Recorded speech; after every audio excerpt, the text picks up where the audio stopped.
Gaji kecil atau gaji besar bukanlah alasan untuk tidak menabung. Nak menabung ni tak perlukan gaji yang besar pun. Gaji kecil, gaji besar, dua-dua boleh menabung.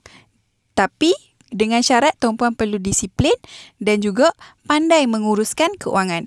Kedua-dua aspek ni kena mainkan peranan. Kalau you all cakap you all tak boleh menabung, you all kena tengok dua aspek ni. Sama ada you ada problem untuk disiplin ataupun you ada problem dengan pengurusan keuangan you. So, untuk tuan-puan yang rasa keuangan tuan-puan dalam keadaan yang baik, tapi tak ada masalah keuangan, tuan-puan hanya perlu disiplin. Pupuk disiplin untuk konsisten menabung.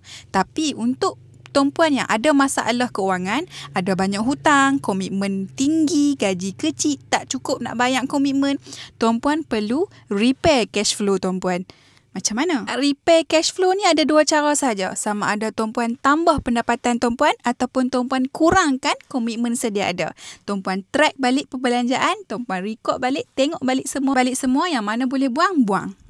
Komitmen yang rasa tak perlu tu, kalau rasa boleh kurangkan, kita kurangkan. Kalau rasa macam komitmen tu memang tak boleh nak kurangkan dah, cuba cari jalan untuk tambah pendapatan. Sama ada buat bisnes, kerja-kerja sampingan macam buat Grab, buat Foodpanda, buat dropship, affiliate, macam-macam option sekarang. Untuk tuan-puan yang baru nak menyimpan, baru nak berjinak-jinak, baru nak mulakan, saya sarankan tuan-puan mulakan dengan 10%. 10% daripada pendapatan.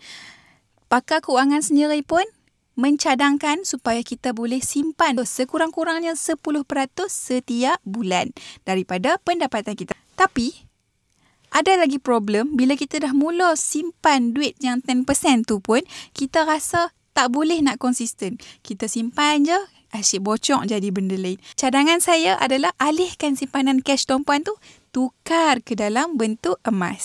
Saya berani jamin tuan-puan akan tengok perubahan kepada simpanan tuan-puan. Tuan-puan dah memang akan jadi orang yang tak akan sentuh simpanan tuan-puan.